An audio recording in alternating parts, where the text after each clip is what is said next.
So you definitely get up to a lot of physical kinks and you use them, but you're using them to achieve psychological headspaces. The most common things were things to do with anal. Then another one was golden showers people are quite enamored with. And what was the, feet. Good old feet. Number one, probably.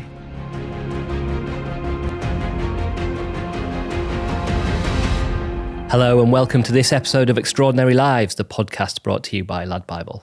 I'm Ben-Powell Jones and we're joined today by Eva Oh. Welcome, Eva. Thank you for having me. So for anyone who isn't aware of who you are, would you mind introducing yourself? I am Eva Oh, as mentioned, and I currently work as a dominatrix. I've been in the sex industry as an escort, brothel worker, massage parlor worker, and a few other things for over a decade.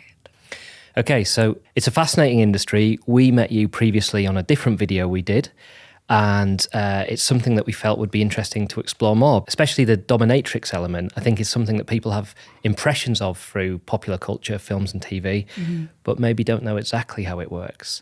But before we get into it, could we talk about you a little bit? You know, where you grew up, what your childhood was like. You told me a second ago that you like to remain mysterious, but what can we know about Eva Oh?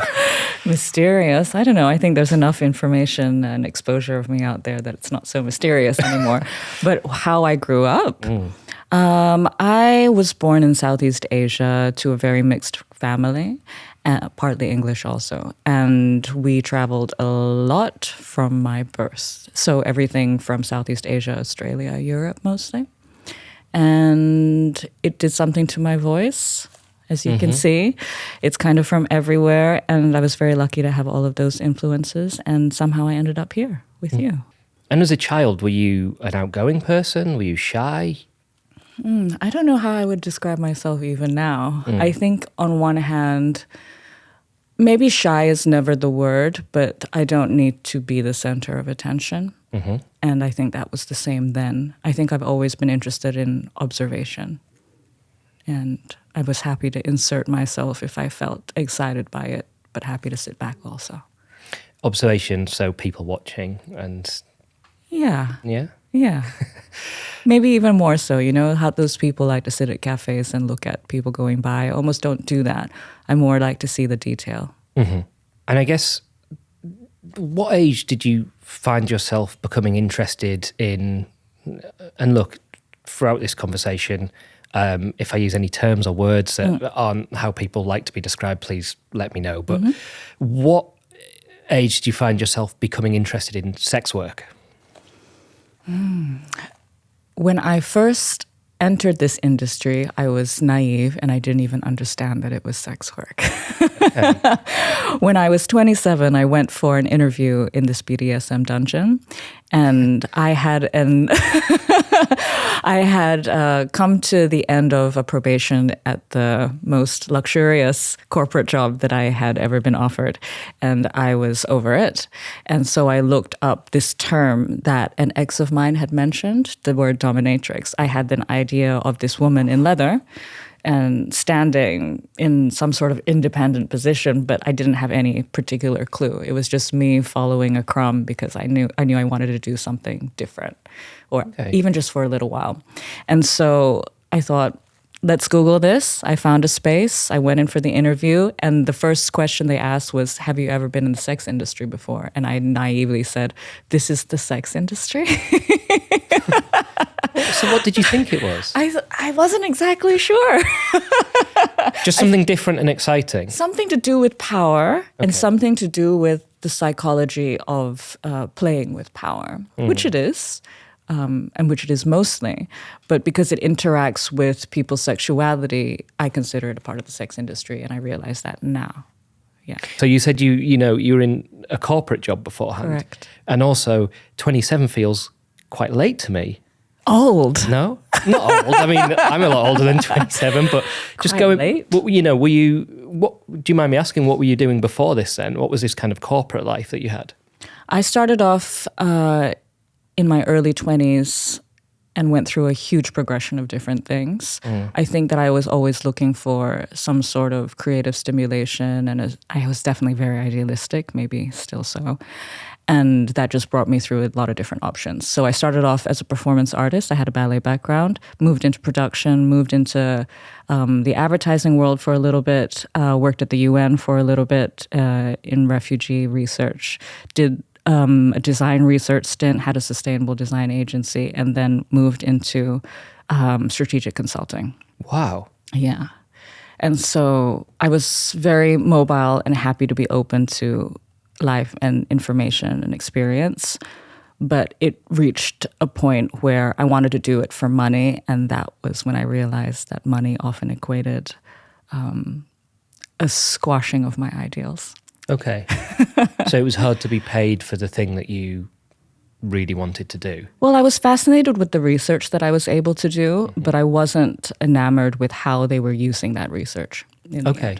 Right, and I suppose that explains the 27 bit. But do you agree with me that 27 is late to come to a realisation about that sort of career, or do you think that's average based on your experience? I think some people go to their death not knowing what might suit them.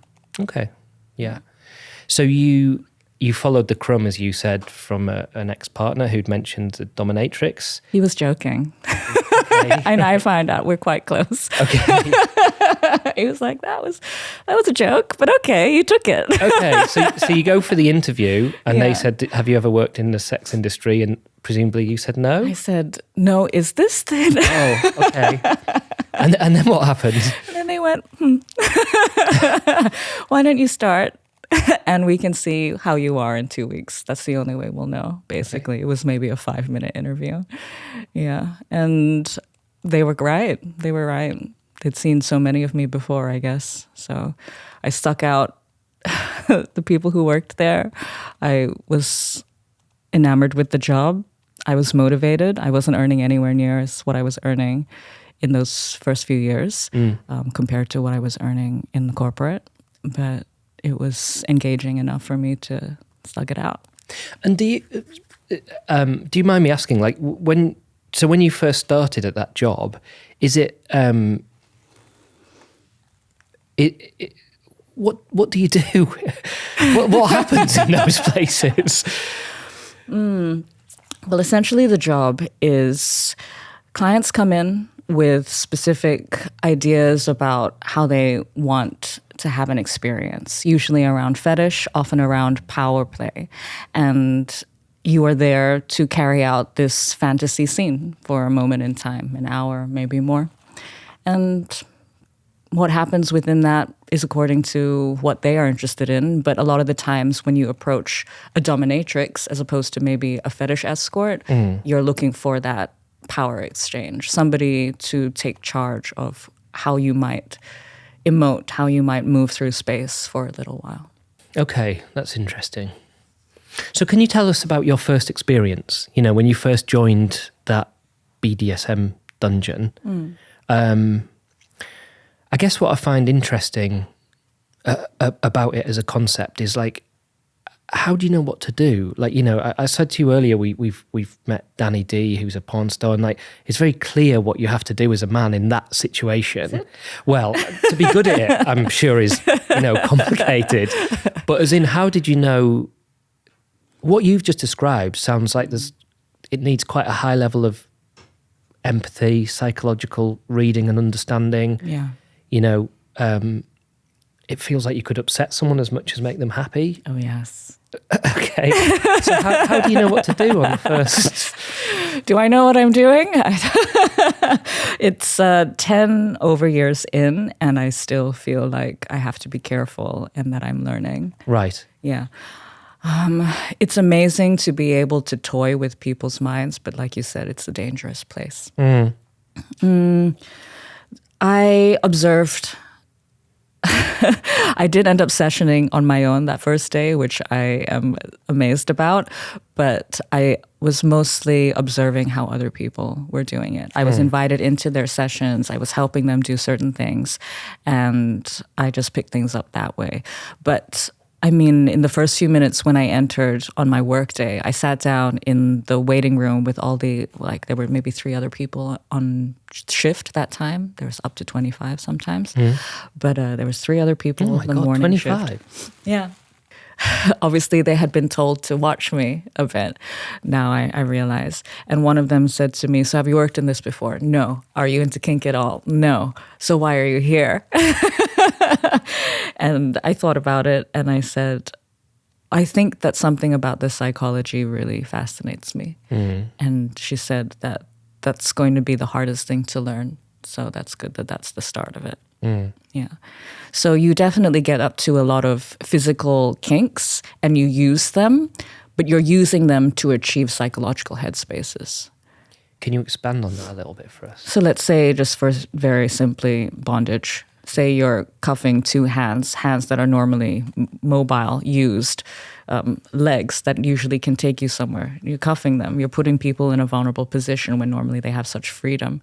They're trusting you. They feel exposed. They feel captured, but yet they have a trust. So they get to experience a sense of extreme vulnerability, but in a space of caring. And so there's like a thrill, but there's also a surrender to how they really want to feel comforted. So there's a lot of things that are going on. You use these leather binds, but essentially you're moving somebody's mind and heart. And do they know that when they come in and ask? Or is a lot of them don't think about it. But they have a sense. Okay. They have a sense. I think a lot of people don't go through life critiquing why they might be drawn to something. They just live in the emotion of it. And I'm not there to say that they need to think about it. I'm there to do a job. And if I understand my job more intricately, I can do it better.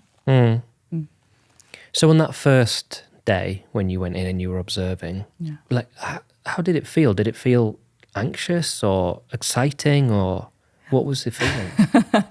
I was growing up, I was going through so many different environments. I didn't understand anything but change and adaptability and new experience. So now I realize that the low level of adrenaline doesn't need to happen all the time. But at that point, it was just the norm for me. It was so much challenge, especially from the other dominatrices. There was just like almost an onslaught. in terms of? In terms of the questions that they would have, in terms of how they would watch you, in terms of the, it's a bunch of very opinionated, creative people in a tiny little room, like almost vying for the same clients. It can be quite competitive and tense, and their frustrations can come out in all sorts of ways. And so it's a very intense environment, not even talking about the sessions. Yeah. It was great, but it was... It was great. It was very... I mean, even now, I work independently, right? And I see a lot of people who start independently, but they take so much longer to understand the job and the possibilities of the job. Whereas because I was sitting there, 25 different opinions, different lives, different things to draw upon, all you had to do was sit there and listen and see how they reacted to things. And that just opened your eyes to, okay, maybe I shouldn't do that. Maybe this is a good idea. This is another option for me.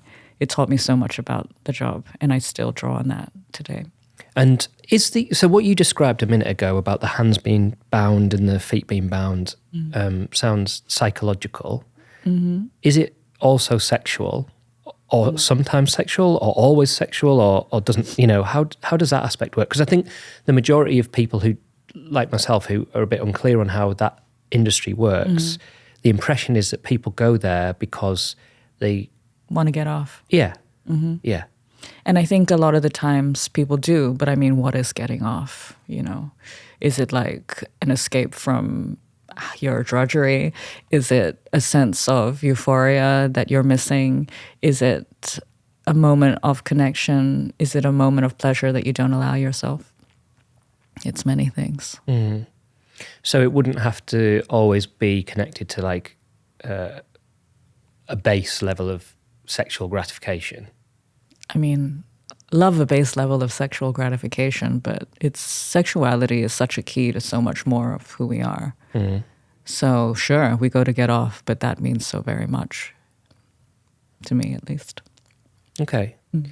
And how long did you stay there at that the first BDSM dungeon? Yeah, until they closed. About a year after I joined, they had been in the business for 40 years. Wow. They were over it. Okay, right. Okay. Or they sold their property for $4 million, and they could have, it would have taken more time to make that, and they were towards the end of their career anyway. Wow. What, the place it was held in they sold, or the actual business? No. Just the property? The property. Oh my God. Which may have come with a brothel license. I think that it's become a brothel now. Yeah. So that's an interesting point you bring up. So the brothel license. So is a BDSM dungeon legal in the UK? So this was in New South Wales, Australia, Okay. where sex work is decriminalized. Okay. Therefore, you have a lot of licenses, support systems, OH&S staff coming through. I had a business number. I was a sole trader, registered with them. They paid me as an independent contractor. Oh, wow. Yeah, it was great. You can have all this support, all this security and safety in an environment like that. And is that different to here in the UK? Yeah, I mean, I never worked commercially like that at all here, but it looks a lot more difficult and clandestine, and people get their bank accounts shut down, and wow, it seems a lot more abrasive and violent for people's well-being. Okay, so with that first one that you worked at for a year, do you mind me asking, like, what kind of cost is involved for somebody who wants to visit a place like that? So sessions were priced by content, and we kind of kept to a similar scale within those walls, even though we were independent contractors, and at the end of the day we could have charged whatever we wanted. But generally it was 150 Australian dollars for half an hour of foot worship, which was considered easier, lighter play, all the way up to 600 for an hour, which included full service, which is penetrative sex. And it could be more harder play, so things that end up leaving marks or that required a lot of equipment or just more labor intensive. And when you say leaving marks, is that on the client or the dominatrix? So within that BDSM establishment, a lot of the workers would switch, actually. So they would do submissive roles and domination roles. Okay. And so that closed after a year. And did you stay in, at what age did you arrive in, or at what point did you arrive in the UK? Like how much longer did you stay in Australia? Did you go anywhere else beforehand? Well, I only just moved here about 5 days ago. 5 days ago? Yeah. Is that right? Yeah, but I've been in and out of here quite a bit lately. Okay. Because COVID and family and things like this. Oh, okay. But I was in Australia for quite a few years. Right. Yeah. So did you know at that point that, you were like, okay, this is me, this is what I want to do now? Was there a point when you realised that, or was it a slow progression? Because I guess what I'm ultimately building up to asking is, do your parents, not parents, but do your family know what you do? And was there a point that you sat them down and said, oh, by the way, because your previous jobs were quite, I don't know, things that would be traditionally, they sound like things that would be seen as traditionally quite successful and hard to do, ballet and research. Have a LinkedIn LinkedIn profile. Sure, right. Let's LinkedIn profile jobs, yeah. Although a lot of DOMs have LinkedIn profiles so that they can do reference checks on their clients these days. That makes sense. But it took me 7 years to tell them. I mean, I was traveling a lot with clients of mine, and I would just say I was doing what I was doing all along. But I know that my mother knew. She just knows. But I didn't know how to tell her. Yeah. In terms of when did I know that I would just be doing this forever, I don't think I'm a forever kind of person. I think I'm always open to shifts. But at about the 7-year mark, I realized that not being open with, especially my mother, who I'm very close to, it was detrimental for me. It made me hesitate in my day-to-day because I was considering others' opinions of me when I didn't need to. And she was kind of the crux of that for me. I felt like if I could tell her, then I would be more at peace with where I was and how I could learn how to communicate that in the world. And did you, going into talking to her about it, how did you think she'd react? I was prepared to be disowned. Oh. Yeah, she's pretty Christian. She Right. teaches Bible study. Oh, wow. Works at a Christian school. But she definitely played the compassion card more than the judgment card when it came down to it. I planned a whole trip.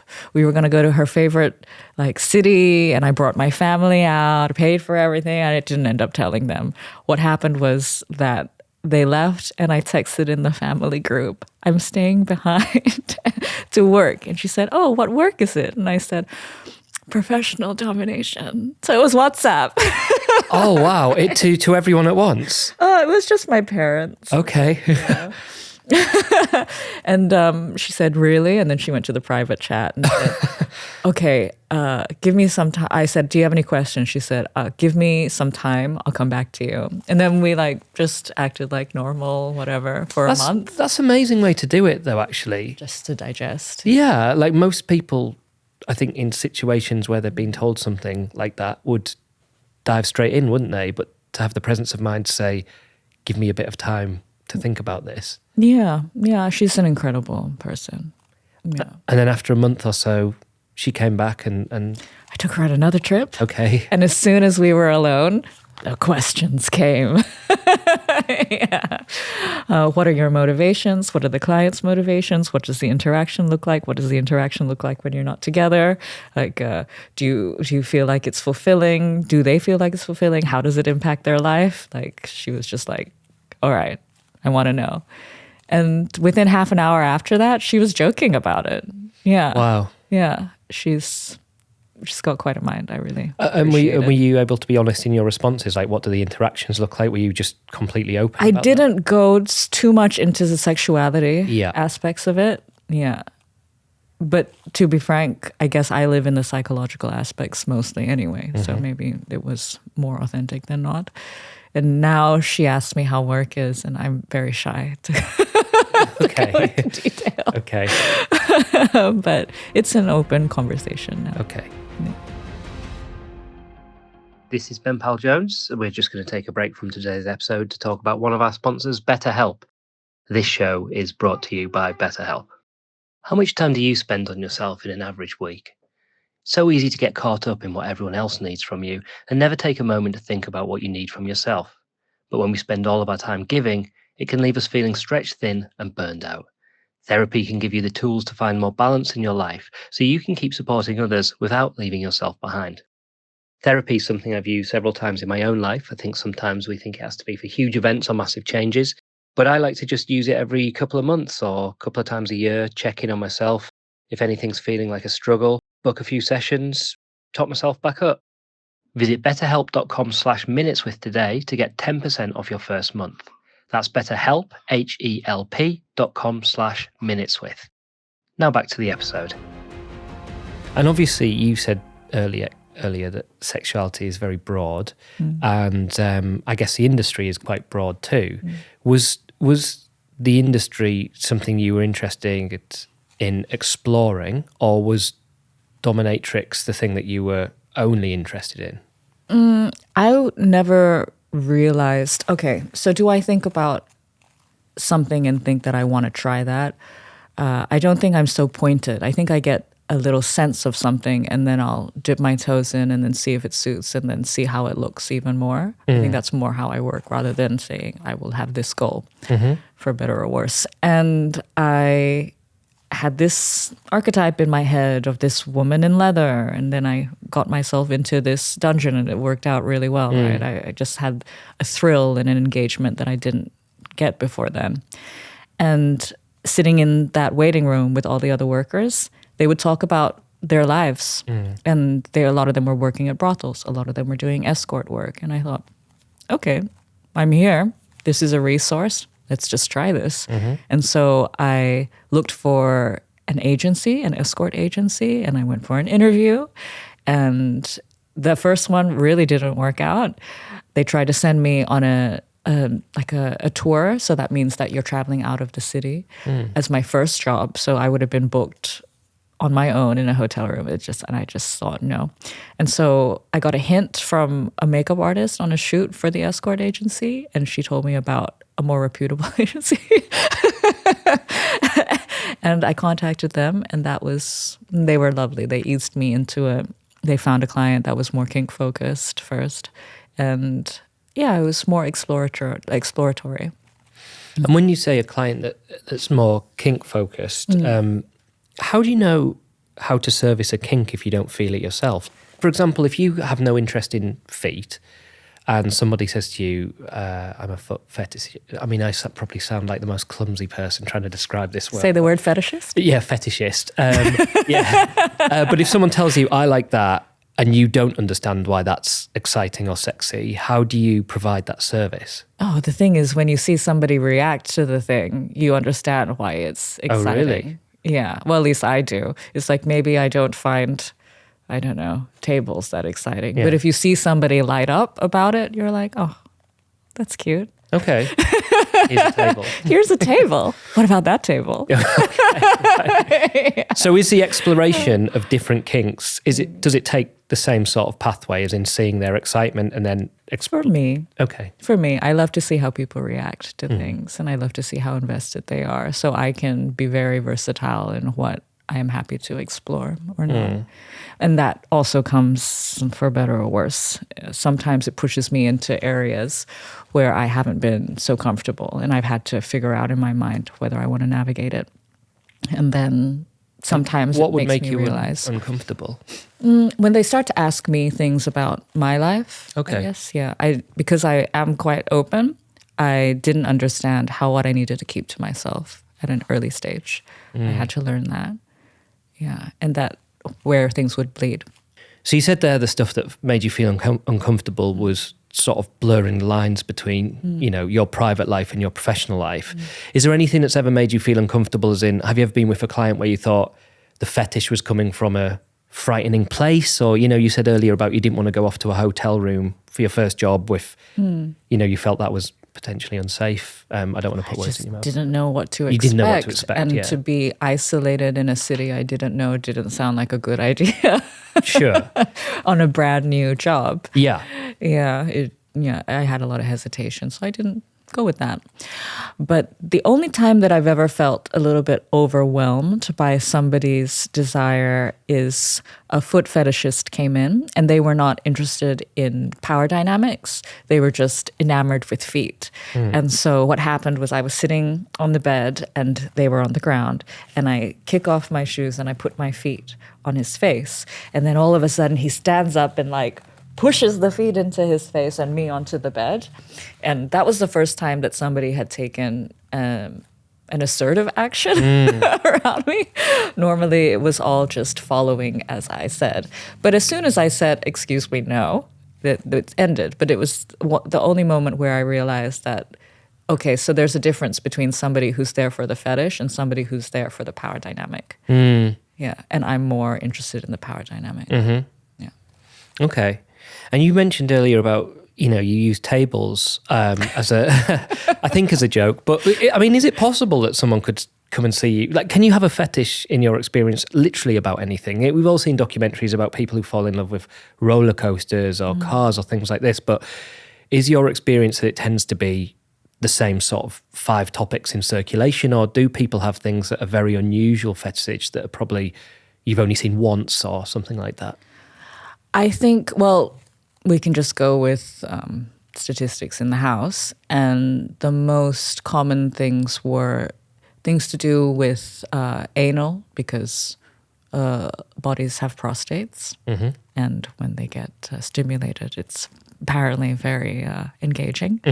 So this is a male client being stimulated? Yeah. Right, okay. And then another one was golden showers people are quite enamored with. And what was feet. Good old feet. Number 1, probably. Yeah. Really? Yeah. And I think a lot of people who wouldn't necessarily consider themselves kinky are also quite enamored by it. I'm not exactly sure why. Maybe there's some sort of erogenous zone that we're not giving time to anymore, perhaps. But anything unusual, I don't know if I would use the word unusual. I think very detailed is probably the things that would stick out to me the most. So if somebody enjoyed a very particular collar on a particular shirt and they always wanted to see that kind of collar and they wanted to wear it and they wanted to be teased while they were wearing it. I remember that happened once. So I think that things can become very particular. Wow. Yeah. But can it be about anything? I don't know how you would have a relationship with a roller coaster. Well, apparently people do. Cuddles? Yes. It's a little bit difficult. Yeah. And when you're in this experience with people, do you see yourself, like, are you also finding it, Arousing? Yeah. Or are you having a kind of, do you see your experience more as almost like, I guess almost as a documentarian, you're just in this thing going, oh, this is interesting. This is what they like. I'll do more, How does it work for you and the client together? There's so much that's happening in my head that I'm not even sure if I can exactly go into it. But I mean, it takes a lot to run a session. You can plan, but ultimately they're going to react in ways that will be slightly different. So you also have to be reactive. You have a concept of what you want to do. You walk in, they react, and I react to their reaction. And it's just an ongoing cycle like this. Do I invest in their particular thing that they're interested in? Me as a person, I tend to invest in how somebody reacts to their lives. And I am a part of that for that little while. And the more honest they are and the more raw that they are, the more I want to be there and push it. And I'm not sure exactly what's happening during that time. It's probably a combination of observation and action. But it's like it's a rush, it's a drug, you're getting this thrill-seeking hit of somebody's focus and investment for me.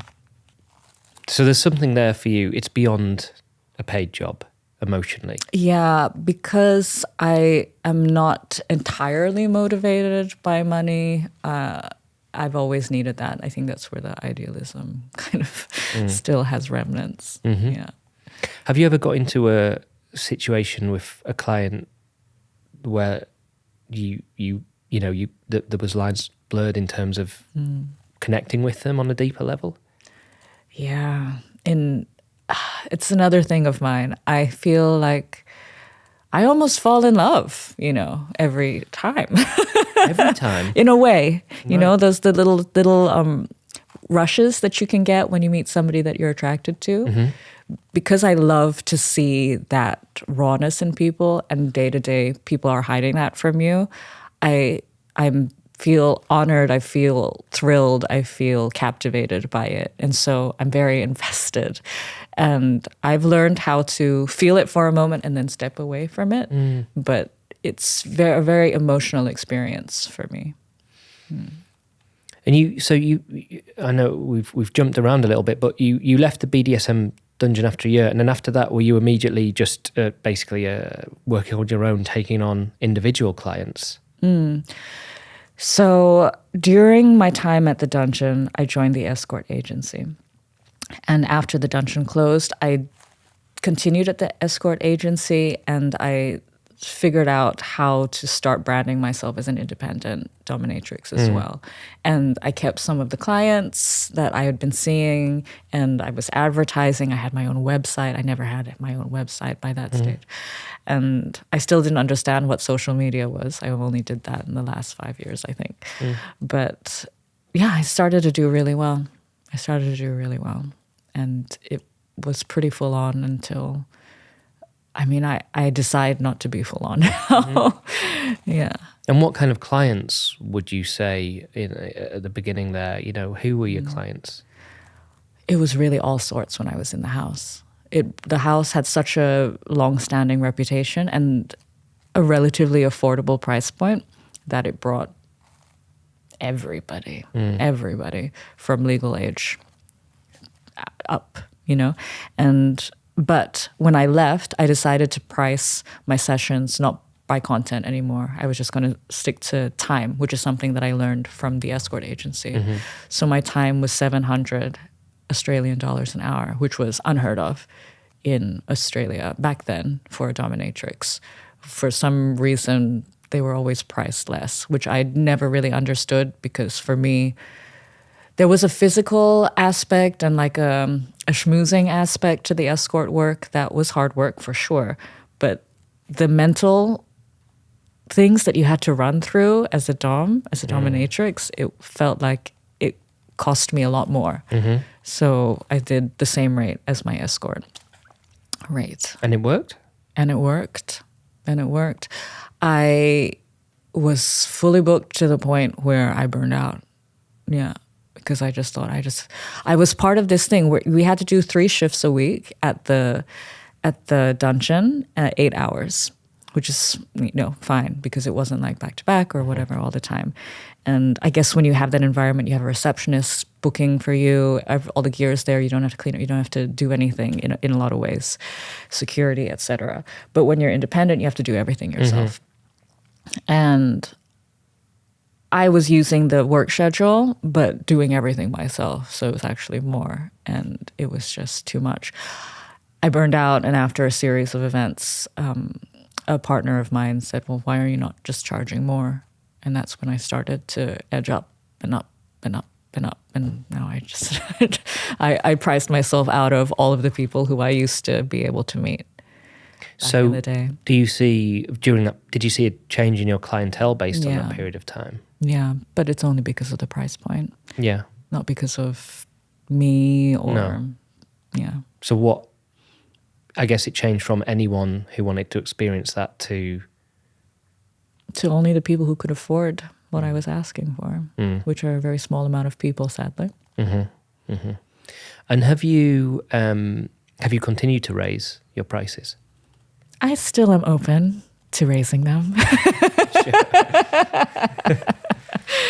Now that I'm settled here in the UK, I have closed books at the moment, but I might open it up again. And Does closed books means that you're not taking on clients? Yeah, new ones, unless it's like an exceptional application. Okay, so does that mean that with your clients are continuous clients? It's not people that come to see you for one session and go, okay, that was great, thanks. They get very invested. Wow, really? So you see what's the longest you ever seen a client for? In a session or no, like as a relationship? Yes, as a relationship. I mean, I still see people who I saw in my first year. Wow, really? Yeah. Every time that I'm back in Sydney, they are there waiting. So how long ago is that? 11 years, 12 years.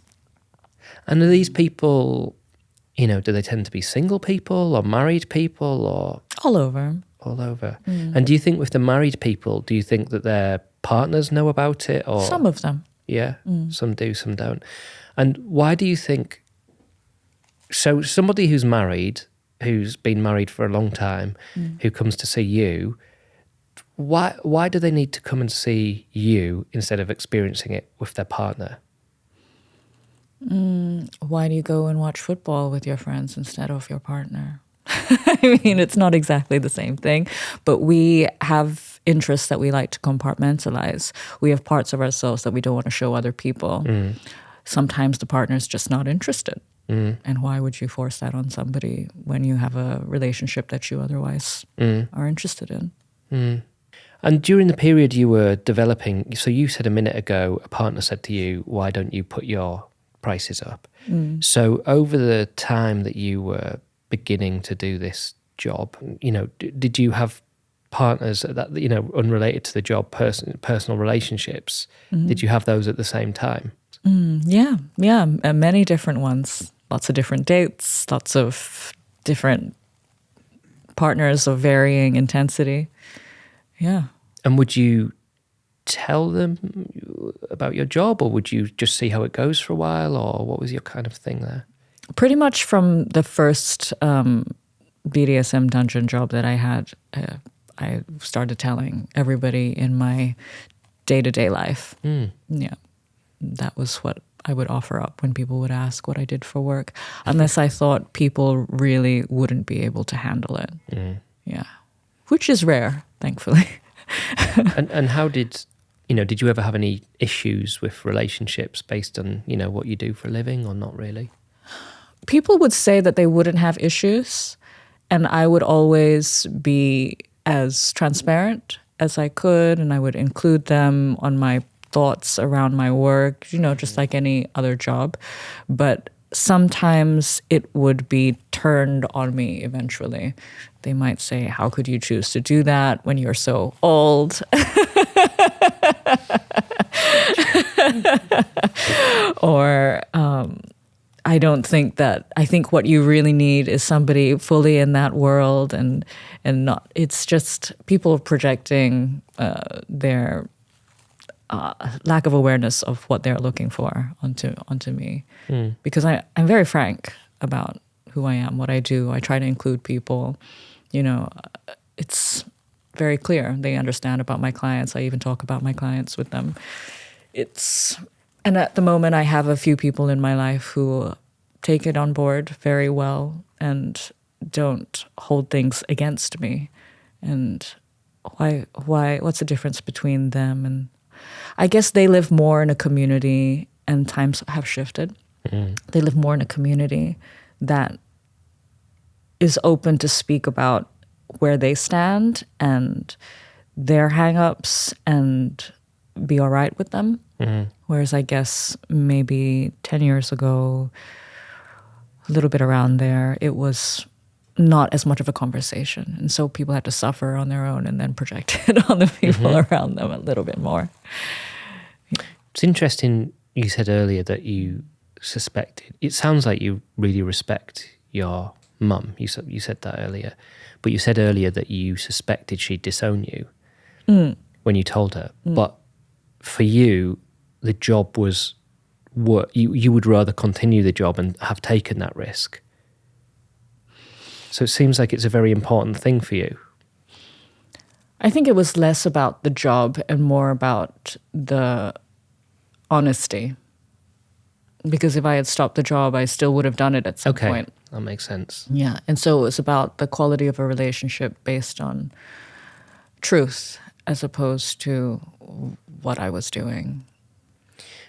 Would there ever be a situation where someone could say to you, whether it's a partner or a family member, look, I really, really want you to stop doing this, and you would? Or has it become a really important part of your personality for you now? I would want to know why.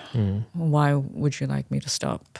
If it was, I'm very, again, open. If people are going to give me a valid sound argument that I felt was acceptable, then I'm open to it. But I cannot imagine what that would look like. Yeah. So I think a lot of people's understanding of what you do is probably from 50 Shades of Grey. I read about 100 pages and I couldn't handle it. Okay. Why did you stop? Why did I stop reading 50 Shades of Grey at the 100-page mark? I really wanted to understand. It was just so widely accepted. I was very curious as to see what was drawing people in, especially because it was tangential to my world. But I think I felt like the submissive didn't have enough of grounding. There was something very wishy-washy about how she was reacting to the world around her.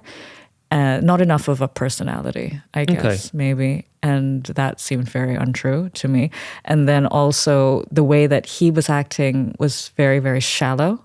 It was very like, you would say something and then this would happen. It just doesn't really work like that. You can't just give an instruction and then somebody's going to do it. You have to build an air of authority. You have to build a trust. You have to build a connection. And it was just so simplistic and basic that it made me angry. Okay. Yeah. I thought it was interesting when that book was released that suddenly a topic that has been seen as niche and probably deviant by a lot of society was suddenly quite accepted. You know, Christian Grey, the main character, and his, you know, what he liked to do was suddenly seen as a very almost cool thing. What did he like to do in the end? What did he like I don't know. Well, fair. I haven't actually read that. I know I saw the first film and I had the same feeling as you, not because that's my career, just because I wasn't interested in it. However, suddenly there was a lot of people talking about domination, submission, that kind of thing in a very mainstream way. Yeah. I was just wondering if you saw that, like if you saw a boom in people interested in trying that. I don't think they would have been able to afford me. They were priced out at that point. Okay. But I see it now, especially because now I'm actually on social media. Yeah. I see so many people are so intrigued by what I do. And so many women ask about doing what I do. Really? All the time. They're so curious. They don't just want to know about the confidence or the power or the assertion. They want to know how to do what I do. And I don't necessarily encourage it because it's a very difficult job in a very hostile society. But I'm very curious as to why it's of such interest right now. Why do you think? I mean, you have me here. Well, it's a good question. I suppose that probably social media, and especially video-based social media where you can share clips of different things, stuff like 50 Shades of Grey, I think, has made it mainstream and made the interest mainstream. Yeah. There's another very successful show on Netflix called The Sinner. Okay. There's 3 series of it, but basically the main character in that is a police detective. He's a really good detective, but in his private time he goes to a dominatrix because he has a lot of pent-up guilt about stuff that happened in his childhood. Okay. And I remember when I saw that, the thing that interested me... Is it better than 50 Shades? It is. Okay. Well, I think so. You might also be angered by that. You have to email us and tell us. But I thought what was interesting about it was I was watching it, and usually in stuff like Netflix dramas, the characters' motivations are made very clear to you, right? Because it's a big, broad platform. You have to know what's happening. But I couldn't understand what this guy was getting out of it. Okay. And there's things like he was punished physically, and he was made to feel pain, and he'd ask for forgiveness from the dominatrix, and things like there's one scene where he'd be in the supermarket and he was shopping and he came across her in the wild, not in there, and she kind of stared at him and tipped his basket over and then walked over.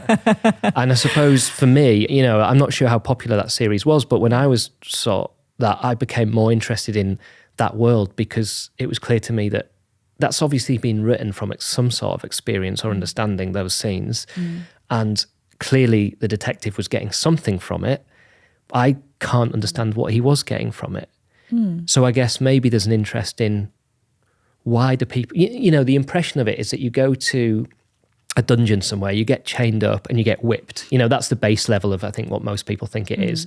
I don't understand what people get out of that if it's not some kind of sexual gratification. But you seem to be more into that world of not the sexual side, but the psychological side. Well, sex is psychology. Okay, sure. Yeah. I get off on it too. But I mean, I can talk about why I go. I think why everyone else goes for so many different reasons, right? Why I'm there is because, like I've mentioned, people are honest with me in that space. They're vulnerable with me. I get to see how they really are. A lot of the time, the artifice of the day-to-day is really dull for me to interact with. It's not real. It's not engaging. I'm not interested. But there in that space with me, I get to really see a human. And it's nice to feel that connection to something that seems real to me. And aside from that, it's such a challenging environment. I have to run it. I have to run somebody's emotional life for a little while. I have to control how they're going to think, how they're going to move, how they're going to think of me. And it's very challenging, and it's a creative exercise. So it's very rewarding for me because I'm geared in the way where I need a lot of creative psychological stimulation. So it works for me. And that does get me off. Not always, but it comes together to do that for me. And I assume that it's similar for other people in varying ways. On top of the fact that somebody is just happy to see you vulnerable and connect with you, which is a nice general feeling that everybody wants. It sounds like part of what you're describing is like an honesty. So I guess when I'm thinking back to what you said earlier about one of the popular ones is golden showers, That might be something people are embarrassed about. And if you have a partner, maybe you're embarrassed to ask your partner. I think so. It can be. So you can go to somebody who won't have a judgment and you can feel like you can truly be yourself and say what you want to receive, and they'll react to that without kind of like potentially horror and disgust. Shaming you unless you want to feel shame. Right. Sure. Gets complicated there, I suppose. Hey, this is Ben-Powell Jones. We're just taking a brief break so I can tell you about one of our sponsors. A brand new 6-part podcast from Message Heard and Podimo. Who Robs a Banksy follows journalist Jake Warren as he sets out to explore the stranger-than-fiction tale of the man who kidnapped a Banksy statue from the middle of central London in broad daylight and held it to ransom. The act would lead to an almost 20-year war of bad blood, relations, and legal battles that are still being waged today, and it all comes down to one man and one vendetta. But it doesn't end there. The story will take us on a journey through UK's most subversive subcultures, from art heists and art terrorists to 80s football hooliganism and the 90s illegal rave scene, even fetish parties. And throughout it all, Jake will be trying to get a hold of the most elusive and famed anonymous artist in the world. In the new 6-part series, host Jake Warren speaks to Tiger King of the art scene Andy Link and those closest to Banksy himself, exposing their 2-decade-long feud and attempting to track down the world's most elusive anonymous artist. Who Robs a Banksy is available now wherever you get podcasts. To hear the whole series ad-free, subscribe to Podimo UK on Apple Podcasts. Now back to our episode. Have you seen any shows, read any books or films or whatever that give an accurate representation of what you do? Accurate. I really enjoyed Irene Adler in Sherlock, talking about mainstream things. Okay. Yeah, that the scene where she's wearing nothing but indecipherable earrings. And the thought process that goes between the two of them in it. I thought that was an interesting thing. I don't think that she's portrayed as a dom necessarily, but the power dynamic is quite authentic. And the game that happens, I think, was pretty fun to watch. Yeah, and that reminds me of when you were talking about the mainstreaming of the job a bit. And I'm not sure how I feel about that. Like, if you had told me that I would be sitting here like this when I was first starting, I wouldn't have really been able to conceptualize how that was a thing. There's also an element of threat that happens with the more exposed that I am. But at the same time, if people don't hear the stories, it won't become less destigmatized, which is why I do it, right? And so it's this tension, I guess. People need to hear it more. People maybe need a shallow entry, such as 50 Shades. But where is the danger of that looking inaccurate? Where's the danger of that actually being a detriment? I'm not sure. But I don't know. Just waiting around trying to figure it out like the rest of us. So do you have any, in terms of, you know, you've had quite a long career so far, I guess. Have you done any particularly adventurous jobs, or ones that you remember as things that you wouldn't do again, or particularly surprising to you in terms of what you were asked? That I wouldn't do again. I don't know. Now I have some very long relationships with my subs who I'll see every month for days at a time. And days at a time? Days at a time. Wow. They're involved in my life. I know their families. Wow. It's pretty intensive. So do you mean you know their families and they've told you about them, or you'll meet them? Both. Wow. Yeah. I'm a friend, usually.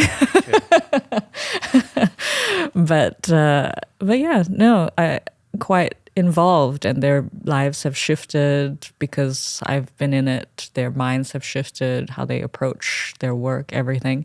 So it gets very involved. I feel like, I don't know if I would do this again. It's ended up being wonderful in the instances that it's come out from, because I guess I tend to just make the most of what I have. And it's been very profitable also financially. But it does take over your life. Yeah. So I don't know if I would go via this angle again. But then another part of me thinks that maybe there's no other way, because I like that kind of communication and engagement and that complexity. So maybe I'm just destined for for things that maybe are where the boundaries are blurred. You said earlier that you got to a point in Australia where you decided to charge £700 for an hour of your time, $700 for an hour of your time. I mean, what does 3 days look like? Or, did the $10,000 a day. Wow. Okay. So I guess if you get to a point where you're very successful, it can be a very, very lucrative industry. Absolutely. Yeah. I mean, definitely not everyone's going to get to this stage. It's very, very few of us, and it helps that I have a corporate background and I know how to structure things, and negotiate, especially. But yeah, I could not have imagined that this would have been happening for me. I was just following a joy. And how has a platform like OnlyFans affected your industry, or in fact, has it affected it? I have one, and it amuses me, but because I manage it myself, a lot of people get other people to manage it. I don't necessarily have so much time for it. It's brought me some interesting connections, but I don't work it like other people do. I'm very happy that it's provided crazy income streams for a lot of people, but I don't know if it's really impacted me in any way aside from giving people another avenue to connect. Okay, so for you personally, it's not been something that you've seen a huge... Well, I mean, I have had an online thing even pre-OnlyFans. I still have a website where I do courses, and people learn how to worship my feed or to look at photos of me, and rather than just like looking and jerking off, I take them through a process of what I want them to feel. And so there's these courses that teach people how to engage with me, and it's a members site. And that went mad during COVID. Like it went up like 80% in terms of my signups. But then with that comes the issue of the adult industry, and I could only be with one payment processor, and that payment processor went bankrupt. And so I only ended up seeing 10% of my money that year. Yeah, so the online world is a great opportunity, but as long as financial systems are against sexuality, it will not necessarily be a stable space for us. That's interesting. Well, I guess in some ways then OnlyFans has become a successful way of doing it because of... Yes, they also have their own issues, though. I mean, they are in courts. Yeah, okay. Restructuring, being asked to restructure things a lot that maybe the end users don't see. Okay. You mentioned earlier the price in dollars. Is that American dollars? 10,000 American dollars. And I believe that's around 8,000 British pounds a day, which is an amazing amount of money. But I'm going to, once I feel settled here, I might open my books again, and I'll start at £1,000 for an hour. And I might offer a half day for maybe £5,000. And what does a session look like? I imagine, no two are the same or whatever, but, like what are the tools of a dominatrix? What are the things that you might expect to have to use? So when you're working independently, it can look a little bit differently. When I worked in the house, people would walk in off the street.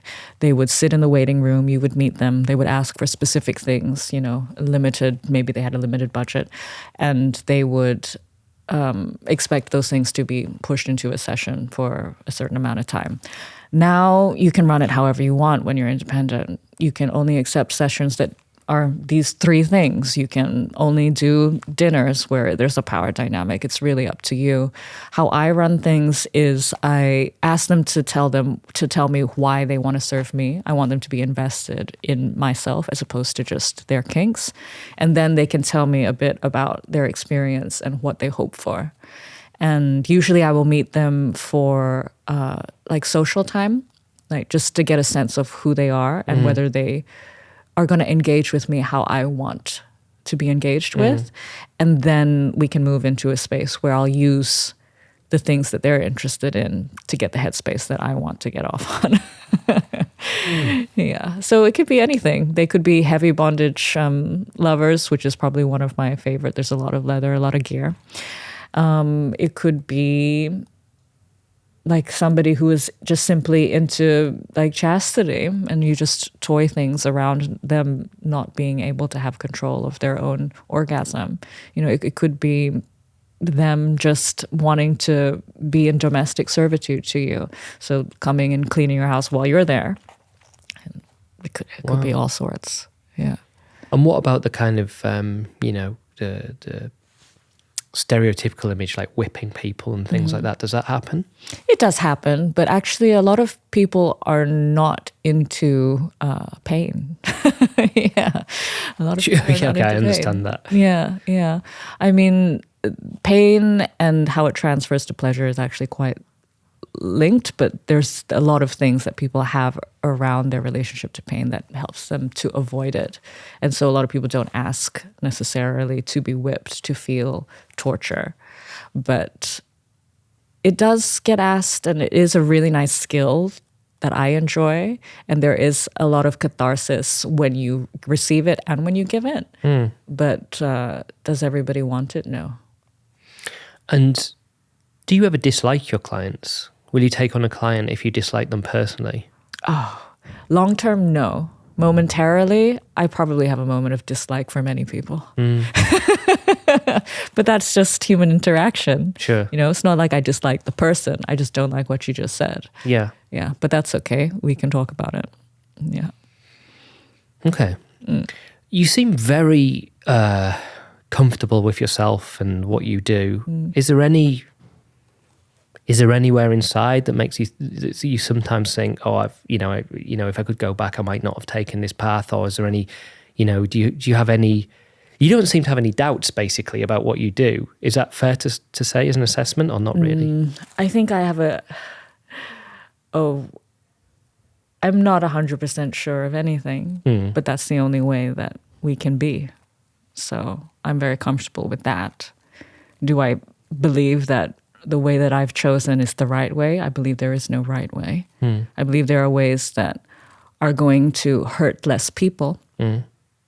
But I don't think that there's a definitive.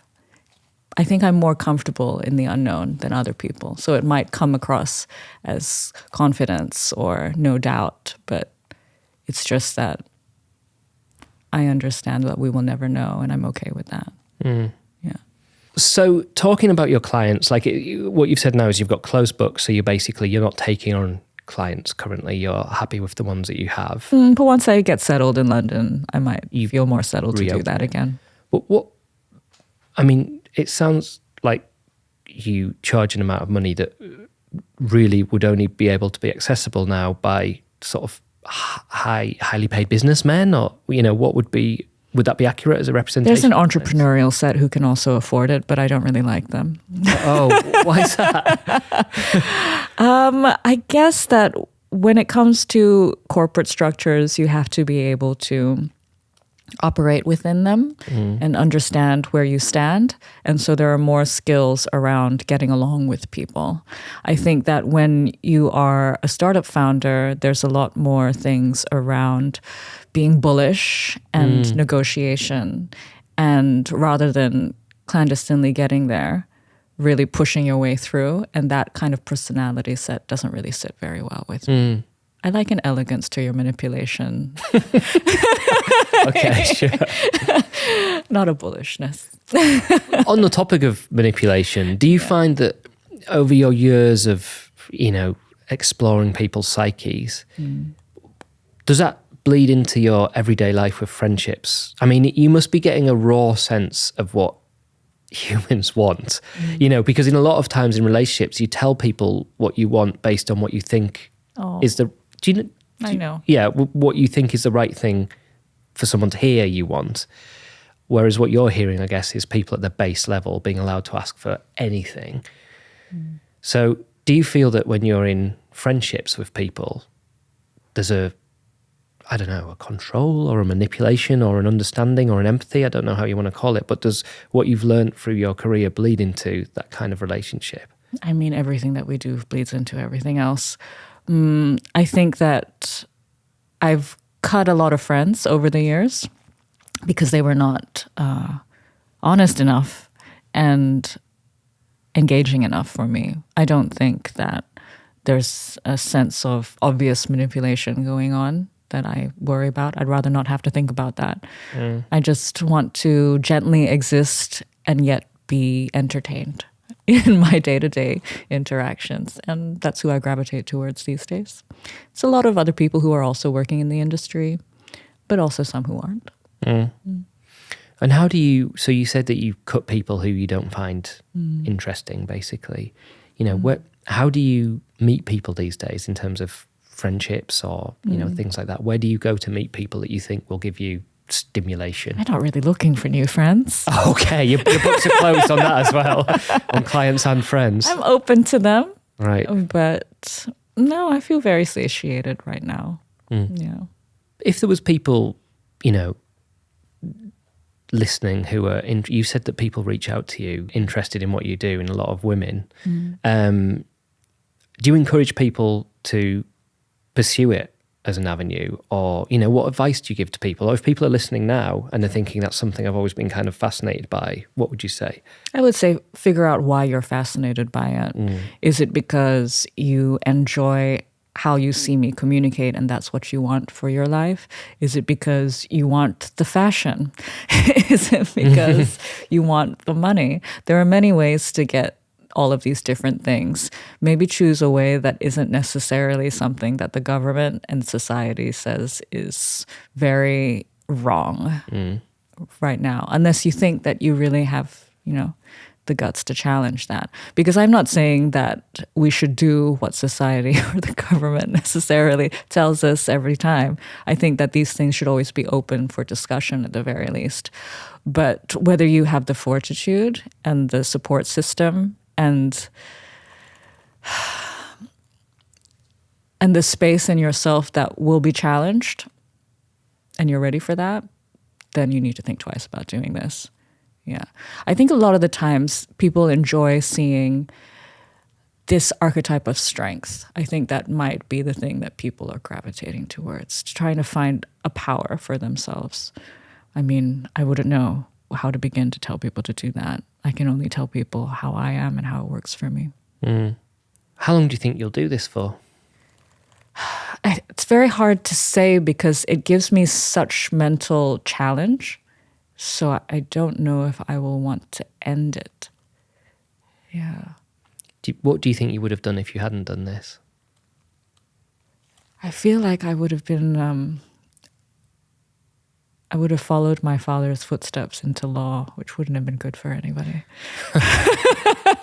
Sure, all right. Yeah. And I guess you said you've just moved to London very recently, 3 days ago. Are you seeing people this week?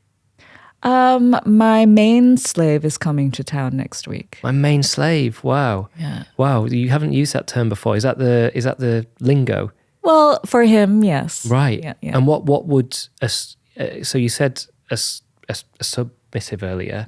What's the difference between that and a slave? Well, people will define it as submissive can just be a psychological identity. Slave also, but it can have more connotations rather than submission to a dominant. It can have more connotations around the being owned, being property. Yeah. And I recently collared him, just kind of like a marriage sort of esque direction. Really? Yeah. And so in the contract that we have, I've used the term slave, and he seemed pretty happy. So we're rolling with that. Wow. So collared, did you say? Is that a term that's used? It's a term that's used, yeah. So that, now he belongs to me. Okay. Yeah. And you've signed a contract where he's said that. Yeah. Do you have... Do I have the contract? No, I wasn't going to ask that. I laughed because I realised what an absurd question it was, but do you have a lot of slaves? Is it an absurd question? Well, in my world, not in your world. Yeah. Do I have what is a lot? More than one. Yes, but collared, no. Right. Yeah. And so what's collared? Is that the contract? So collared is like, this is a formal arrangement now. So it's like a marriage, you know? Wow. Yeah. Okay. Yeah. And do you have to... It can happen for defined periods of time, though, according to the contract you negotiate. Okay. And is there a financial element to the contract? There can be if you want it to be. Okay. Do you have any female... I have a few submissives, yeah. Wow, okay. Yeah. All right, great. I mean, we're almost at the end. The thing that I wanted to ask you, I guess, is like when you look back on your life, which, I mean, it sounds like you've lived in a lot of places and you've met a lot of different types of people and you've had a job that not that many people have had. You know, what's your life taught you? What's been the lesson you've learned from your life? Lesson. What is your lesson? It gives me time to think. Yeah, okay. I mean, I haven't had an interesting life like you have, so I don't know if I think, I guess what's interesting is when we meet a lot of people and they sit here, it's like I'm someone, like all of us in this room have probably had very comparable lives in terms of like growing up, going to university, maybe going abroad for a gap year or something like that. And I don't think there's much that I could say that people had listened to on a podcast and go, oh, wow, yeah, I see why fruit picking in Australia for 6 months has taught that fantastic thing. It depends how you saw it for yourself, you know? Sure.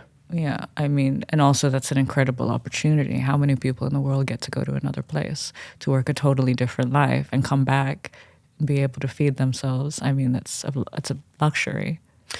No, I totally get that. I guess... how have you done this? Why am I justifying why I'm not the subject of the podcast? I'm not even going to justify it. You know, people are never going to read a podcast title, Middle-Aged White Dad. You know what I mean? I think, you know, international I don't want to get too far away or, from it, but I am very interested to know what dads think about their lives. We don't hear about it enough, I think. Anyway, back to me. Well, I can tell you what nursery dads think about their lives. They all stand out the front waiting for their kids and pretend they're having a nice chat, but compete over how far up the scale their child is and how fast they're developing. That's what nursery dads think. Okay. And then we could go into why that is, but we won't. Okay. Right. What do I think that I've learned from my life? That I know nothing, and so I might as well enjoy it. I think maybe that will change. Do you see yourself, the thing that you're doing, are you bringing pleasure to other people or are you doing something for yourself, do you think? Definitely both. Look, Eva, it's been brilliant to have you on. It's been really interesting. Thank you. And it's great to hear this kind of like articulate description of a world I don't think we often get a window into. I also think it's really interesting to have a window into it from a completely positive side, because I think often a lot of times when these kind of things are reported on, they're done so with a pre-held bias that it must be a negative thing. I think it's interesting to hear it discussed as, I mean, you say it was a positive experience. I would say it's a positive experience because in general, I tend to take positive things out of life, but it's come with a lot of challenge, but I enjoy challenge. It comes with a lot of toil. I'm somewhat of a masochist alongside my sadism. You know, I really enjoy the experience of life, no matter how much pain I sometimes feel. I enjoy it. I'm the weird person who doesn't have a medicine cabinet. That's true. That's true. I enjoy feeling sick. I enjoy being alive. Yeah. So I'm probably the wrong person to ask if you're going to ask for a negative experience. You can find something interesting in almost everything. Fascinating. Thank you so much for coming in. Thank you. And I said, there is no amount of money that you could pay me to but if I had done it and done it well, I could have progressed to a horse, you know. I love how off topic you go. It's just gold. That actually kind of relates that. I had a guy, Sorry?